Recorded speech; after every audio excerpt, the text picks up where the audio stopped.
I get a black mafia. Half a million without the FBI. FBI keep bringing them all FBI. Fucking baby Illuminati. DEA and the FBI. Fucking baby. Spectre c'est ça. Yes Massive, c'est Spectre aka FBaby pour Fucking Baby International FBI, le tour du monde aller-retour. Et aujourd'hui, on va parler du jeu vidéo ultime. Et oui, aujourd'hui, on va parler de jeux vidéo, même si je suis pas quelqu'un de très gamer. Il faut savoir que par contre, dans ma jeunesse, j'étais très jeu vidéo. J'étais littéralement, en tout cas dans mon entourage, invincible à Mario Kart, invincible à Smash Bros. J'ai bloqué tous les Zelda qu'il y avait sur Nintendo 64. J'ai bloqué celui qu'il y avait sur GameCube. Voilà, j'étais très sur les jeux vidéo. Carrément, j'achetais le magazine Joypad chaque mois. Alors que voilà, Joypad ça parlait de jeux vidéo, tu pouvais pas acheter tous les jeux vidéo qu'il y avait dans le magazine, surtout à l'époque, mais malgré ça j'achetais chaque mois, alors que j'ai jamais eu de PlayStation, des trucs comme ça, moi j'étais très Nintendo, malgré ça j'achetais chaque mois le magazine. Et puis ensuite vers fin collège, début lycée, j'ai découvert du coup la musique, rap, dancehall, etc. Donc c'est devenu ma deuxième passion et qui a vite fait pris le pas par-dessus les jeux vidéo. Et peu à peu, par exemple, la dernière console que j'ai acheté c'était la GameCube, et ensuite bien après j'ai acheté la Wii, mais j'ai joué peut-être 4 fois à ça. Donc voilà, la musique avait vraiment pris le pas sur les jeux vidéo, mais j'étais très fan de jeux vidéo. Mais du coup, environ à cette période, il y a un jeu vidéo qui a mêlé du coup ma passion mourante des jeux vidéo et ma passion naissante de la musique. C'est donc Def Jam Fight for New York. Rien que de dire le nom, je suis ému. Def Jam Fight for New York, sorti en 2004, est la suite de Def Jam Vendetta qui a plus ou moins le même concept, simple mais génial. Prendre la culture hip-hop remplie de guerre, de clash, de testostérone, de bling-bling et en faire un jeu où les rappeurs se battent pour de vrai et pas juste via des sons. Donc dans Def Jam Fight for New York, dès l'intro du jeu, tu es plongé dans l'ambiance. T'as Snoop Dogg, Fat Joe, Ludacris, Method Man, Exhibit, Redman, bref, tout le gratin du label Def Jam et en fait du rap en général à l'époque.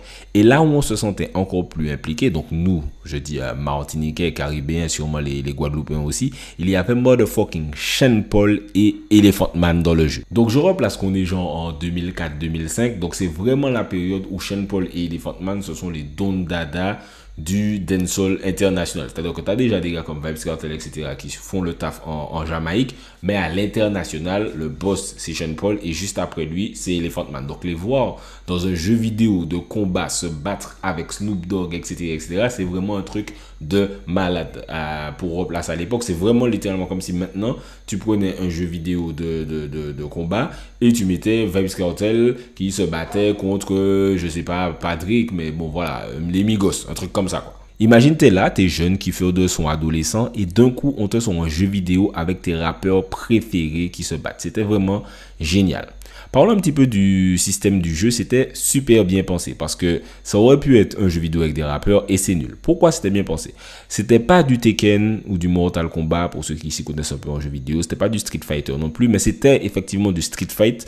Donc en gros, tu es dans de vrais environnements, tu peux te battre avec de vrais objets, tu peux écraser la tête de ton ennemi sur le mur, sur une voiture, tu peux te battre avec une batte de baseball, tu pouvais envoyer ton ennemi sur les rails d'un train, tu pouvais le faire traverser une vitre. Enfin voilà, c'était vraiment comme si tu étais en train de te battre dans la vraie vie.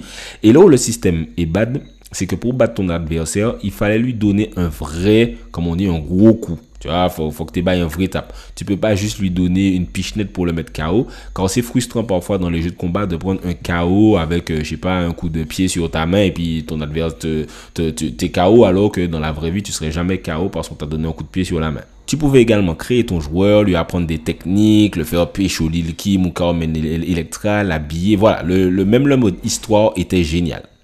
Depuis la sortie du jeu, il y a donc 18 ans, tout le monde espère une suite en vain. Voilà, Def Jam c'est un peu comme Shotas, c'est-à-dire que tout le monde dit ouais, il y aura Def Jam 4 ou je sais pas combien qui va sortir, ça a été annoncé sur internet machin, mais en fait c'est les mecs du label Def Jam qui des fois font tourner l'info pour faire un petit peu buzzer le truc, mais il y a rien d'officiel qui est annoncé, il y a aucun développement qui est annoncé en tout cas pour le moment. Comme je vous disais, Def Jam Fight for New York c'était le numéro 2, Ensuite, il y a eu Def Jam Icon qui est sorti, qui était très nul, que les gens ont vraiment décalé parce que le jeu était lent, c'était pas du tout la même ambiance, voilà, c'était vraiment pas bon. Donc, c'est un petit peu tué la franchise. Et puis voilà, à l'ancienne, c'était assez à la mode, les petits jeux comme ça qui étaient ancrés dans la réalité, mais qui en même temps étaient assez déjantés. Moi, j'étais très FIFA Street, j'étais très NBA Street, Def Jam, les bails comme ça.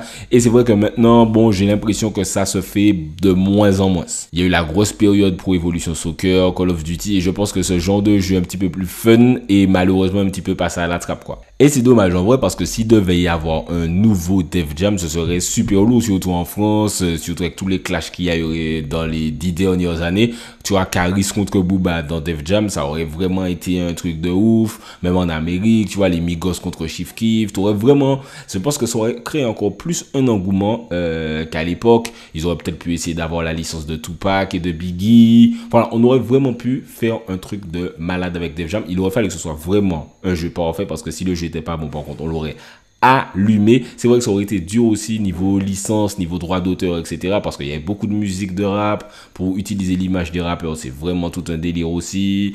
Donc voilà, ça aurait été, ce serait très dur à réaliser.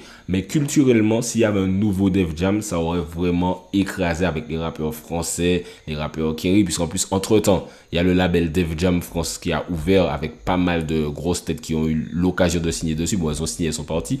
Mais voilà, il faudrait ouvrir à autre chose que Def Jam. Et peut-être pas forcément Def Jam, peut-être prendre le concept de Def Jam et voilà, changer de franchise, appeler ça rap game ou un truc comme ça. Je pense que c'est vraiment quelque chose dont on a besoin. Même moi qui joue le jeu vidéo, si un jeu comme ça sort, j'achète une console juste pour jouer à ce jeu-là. C'est clair et net parce que vraiment Def Jam, c'est l'un des jeux après Smash Bros et Mario Kart, parce que vraiment j'ai trop joué à ces deux jeux-là. Je pense que c'est mon jeu, le jeu qui m'a vraiment le plus marqué. Mais du coup, n'hésitez pas à me dire, vous, si vous avez connu Def Jam Fight for New York, si vous avez joué à Def Jam Vendetta. Moi, je me souviens de Def Jam Fight for New York, j'étais tellement à fond que je prenais mon personnage que j'avais créé, donc qui était vraiment très fort quand même, je ne vais pas abuser, et que je me battais contre deux soldats à moi en même temps et je les battais. J'étais tellement déter à Def Jam que, voilà, on pouvait vraiment pas me tester. Ça a vraiment marqué mon adolescence. Donc, moi, si vous aussi, vous avez kiffé, si vous auriez aimé voir un nouveau Def Jam sur je ne sais même pas quelle console, c'est la PS5, sur PS5, peut-être est-ce que ça vous aurait fait plaisir. N'hésitez pas à me dire tout ça dans les commentaires. C'était Specta pour Fucking Baby International, FBI, le tour du monde, aller-retour, gone. DEA and the FBI. Fucking baby, Specta say so.